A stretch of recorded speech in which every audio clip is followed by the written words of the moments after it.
வணக்கம். இலங்கை செய்திகளுடன் நான் ரோஷன். விரிவான செய்திகளுக்கு முன் தலைப்புச் செய்திகள். முன்னாள் அமைச்சர் மனுஷ நாணயக்கார குற்றப்புலனாய்வு திணைக்களத்தில் சட்டவிரோத சொத்து விசாரணை பிரிவில் இன்று முன்னிலை. ஜனாதிபதி நல்லிணக்கம் குறித்து பலமுறை பேசியிருந்தாலும் யுத்தகால குற்றங்கள் தொடர்பாக எந்த ஒரு நகர்வையும் மேற்கொள்ளவில்லை என்று மனித உரிமைகள் கண்காணிப்பகம் குற்றச்சாட்டு. சூதாட்டம் கடுமையான விமர்சனங்களை சந்தித்து வருவதால் இதனை இளைஞர்களுக்கு தடை செய்து சுற்றுலா பயணிகளுக்கு மட்டும் அனுமதிக்க வேண்டும். அரசன ராஜகருணா வலியுறுத்தல். சுமந்திரனின் ஹர்த்தால் மூலம் அரசின் பலமும் தமிழ் முஸ்லிம் மக்களிடையான வலுவான ஆதரவும் வெளிப்பட்டுள்ளதாக பாராளுமன்ற உறுப்பினர் MKM அஸ்லாம் தெரிவிப்பு. இனி விரிவான செய்திகள். முன்னாள் ஜனாதிபதி ரணில் விக்ரமசிங்கே எதிர்வரும் 22ஆம் தேதி வெள்ளிக்கிழமை குற்றப்புலனாய்வு துறைக்கு ஆஜராகுமாறு அழைக்கப்பட்டுள்ளார். அரசாங்க நிதி தனியார் வெளிநாட்டு பயணத்திற்கு பயன்படுத்தப்பட்டதாக கூறப்படும் சம்பவம் தொடர்பான விசாரணையின் ஒரு பகுதியாக இந்த அழைப்பு விடுக்கப்பட்டுள்ளது. குறித்த பயணம் 2023ஆம் ஆண்டு செப்டம்பர் 22ஆம் தேதி மற்றும் 23ஆம் தேதிகளில் நடைபெற்றதாகவும் அந்த பயணத்தில் முன்னாள் ஜனாதிபதியோடு மேலும் 10 பேர் இணைந்திருந்ததாகவும் தெரிவிக்கப்படுகிறது. இதேவேளை இந்த விசாரணையை முன்னிட்டு முன்னாள் ஜனாதிபதியின் செயலாளர் சமன் ஏக்கநாயக்க மற்றும் அவரின் தனிப்பட்ட செயலாளர் சாண்ட்ரா பெரேரா ஆகியோரிடமிருந்தும் குற்றப்புலனாய்வுத்துறை ஏற்கனவே வாக்குமூலங்களை பதிவு செய்திருந்தமை குறிப்பிடத்தக்கது. இதேவேளை முன்னாள் அமைச்சர் மனுஷ நாணயக்கார குற்றப்புலனாய்வு திணைக்களத்தின் சட்டவிரோத சொத்து விசாரணை பிரிவில் இன்று ஆஜராகியுள்ளார். சட்டவிரோத சொத்துக்கள் மற்றும் பண மோசடி குற்றச்சாட்டுகள் தொடர்பாக அவரிடம் வாக்குமூலம் பெறுவதற்காக அவர் அழைக்கப்பட்டுள்ளதாக தகவல்கள் தெரிவிக்கின்றன. அண்மை காலமாக முன்னாள் அமைச்சர்கள் மற்றும் தற்போதைய அமைச்சர்கள் உட்பட 28 அரசியல் பிரமுகர்கள் சட்டவிரோத சொத்து குறித்து விசாரணை குற்றப்புலனாய்வு பிரிவின் திணைக்களம் ஆரம்பித்துள்ளது. இதன் தொடர்ச்சியாகவே முன்னாள் அமைச்சர் மனுஷ நாணயக்காரருடன் விசாரணை நடத்தப்படுகிறது. குறிப்பாக சட்டவிரோதமாக ஆடம்பர சொத்துக்களை வாங்கியதாக இருந்த குற்றச்சாட்டுகள் தொடர்பாக இந்த விசாரணைகள் இடம்பெற்று வருவதாகவும் கூறப்படுகிறது. ஜனாதிபதியாக தெரிவு செய்யப்பட்டதிலிருந்து நல்லிணக்கம் குறித்து பலமுறை பேசியிருந்தாலும் யுத்தகால குற்றங்கள் தொடர்பாக எந்த ஒரு உறுதியான நகர்வையும் அரசாங்கம் மேற்கொள்ளவில்லை என்று மனித உரிமை கண்காணிப்பகம் குற்றம் சாட்டியுள்ளது. ஐநா மனித உரிமைகள் பேரவையின் 60வது கூட்டத்தொடர் செப்டம்பர் 8ஆம் தேதி ஜெனீவாவில் ஆரம்பமாக உள்ள நிலையில் வெளியிடப்பட்டுள்ள அறிக்கையில் இலங்கை நம்பகமான உள்ளக பொறுப்புக்கூறல் முறைமை இல்லாததால் பாதிக்கப்பட்டோருக்கு நீதி கிடைக்கவில்லை என்று வலியுறுத்தப்பட்டுள்ளது. மனித உரிமைகள் பேரவையின் இலங்கை தொடர்பான பொறுப்புக்கூறல் செயல் திட்டம் மேலும் 2 வருடங்களுக்கு நீடிக்கப்பட வேண்டும் என்றும் விசாரணை அதிகாரிகள் நாட்டுக்குள் பிரவேசித்து சாட்சியங்களை சந்திக்க அரசாங்கம் அனுமதிக்க வேண்டும் என்றும் கோரப்பட்டுள்ளது. அதேவேளை காணாமல் ஆக்கப்பட்டோர் விவகாரம் தொடர்பில் சர்வதேச தொழில்நுட்ப உதவி வழங்கப்பட வேண்டும். மேலும் பாதிக்கப்பட்டோர் நம்பிக்கையினை பெறும் வகையில் காணாமல் போனோர் அனைவருக்கும் மறுசீரமைக்கப்பட வேண்டும் என்றும் அதில் சுட்டிக்காட்டப்பட்டுள்ளது. தண்டனைகளில் இருந்து விடுபடும் போக்கு தொடர்வதால் நீதி நிலைநாட்டப்படாதது நாட்டின் நிலையான சமாதானத்தை பாதிக்கக்கூடும் என்றும் எச்சரிக்கை விடுக்கப்பட்டுள்ளது. கேசினோக்கள் மற்றும் கஞ்சா பயிரிடல் மூலம் பொருளாதாரத்தை மேம்படுத்துவதாக கடந்த அரசாங்கங்களை விமர்சித்தவர்கள் தற்போது தங்களது பொருளாதார கொள்கை திட்டத்தில் கேசினோவையும் கஞ்சாவையும் இணைத்துள்ளதாக ஸ்ரீலங்கா பொதுஜன பெரமுன பாராளுமன்ற உறுப்பினர் நாமல் ராஜபக்ச தெரிவித்தார். பணச்சூதாட்டத்தை ஒழுங்குபடுத்தும் அதிகார சபை சட்டமூலத்திற்கான விவாதம் நாடாளுமன்றத்தில் நடைபெற்ற போது அவர் இதனை கூறினார். அவர் மேலும் கூறுகையில் அரசாங்கம் அதிக அளவில் வரிகளை அறவிட்டு மக்கள் மீது சுமையை ஏற்படுத்தி அதை தான் வருமான உயர்வாக பெருமைப்படுத்திக் கொள்கின்றது. மின் கட்டணத்தை குறைப்பதற்கும் ஒரு மானியங்களை வழங்குவதற்கும் வாக்குறுதி அளித்திருந்தாலும் இதுவரை காலமும் நடைமுறைக்கு வரவில்லை. அரிசி கூட வெளிநாடுகளில் இருந்து இறக்குமதி செய்யப்பட்டு தேசிய விவசாயிகள் புறக்கணிக்கப்படுகின்றார்கள். அதிகரித்த வருமானத்தால் மக்களுக்கு எதுவும் கிடைக்கவில்லை. அப்படியானால் அதிகரித்த வருமானம் எங்கே சென்றது என்பதும் கேள்விக்குறி என்றார். நாமல் ராஜபக்ச மேலும் சுட்டிக்காட்டுகையில் கசினோவும் கஞ்சாவும் பொருளாதார திட்டத்தில் இடம்பெற்றிருப்பது கர்ம வினையாகவே கருதப்பட வேண்டும். எங்களை விடவும் அதிக அளவில் இதை சமூகத்திற்குள் கொண்டு செல்லும் முயற்சியில் அரசு ஈடுபட்டுள்ளது என்றார். அத்துடன் அரசாங்கத்தின் இரட்டை நிலைப்பாடு குறித்தும் அவர் கேள்வி எழுப்பினார். வடக்கில் ஹர்த்தால் நடந்தால் ஒரு கொள்கை, தெற்கில் வேறு கொள்கை. இதுவே இன்றைய அரசாங்கத்தின் நடைமுறை வருமானம் அதிகரிக்க கூறினாலும் அதன் பலன் மக்களுக்கு எதுவும் சென்றடையவில்லை என்றும் அவர் வலியுறுத்தியிருந்தார்.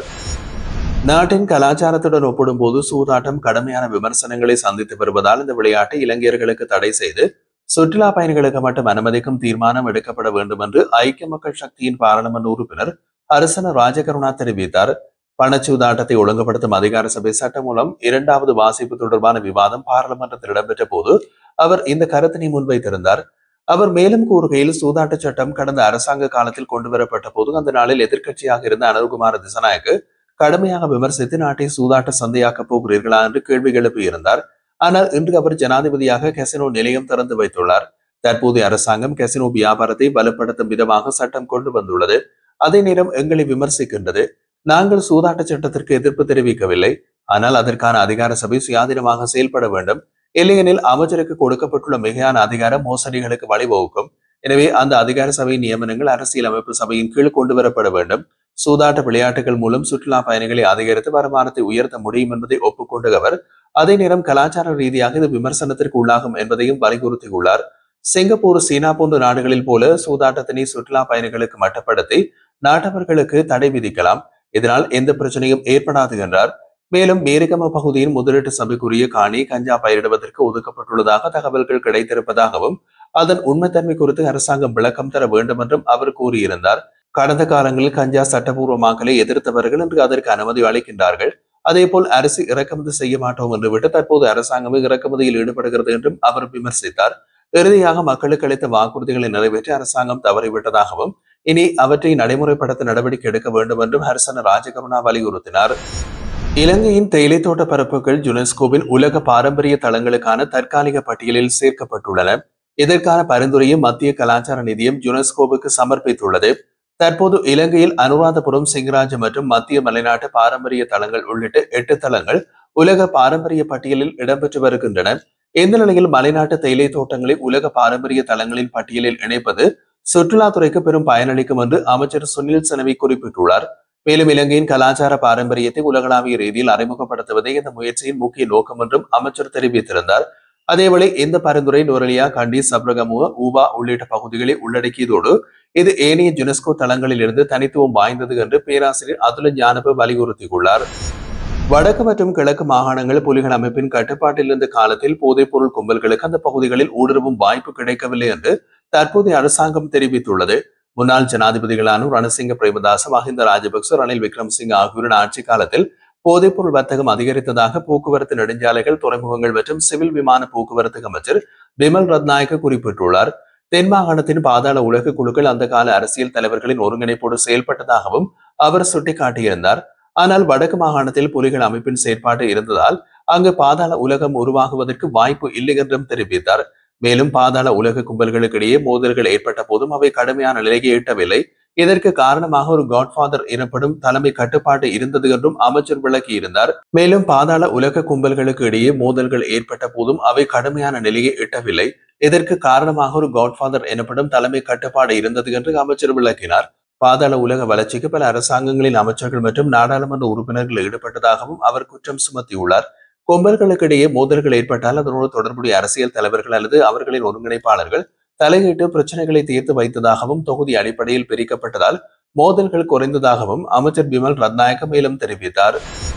வடக்கு கிழக்கில் நடைபெற்ற ஹர்த்தால் மூலம் அரசாங்கத்தின் பலமும் தமிழ் மக்கள் மற்றும் முஸ்லிம் மக்களுக்கு இடையிலான வலுவான ஆதரவும் வெளிப்பட்டுள்ளதாக தேசிய மக்கள் சக்தியின் பாராளுமன்ற உறுப்பினர் MKM அஸ்லம் தெரிவித்துள்ளார்.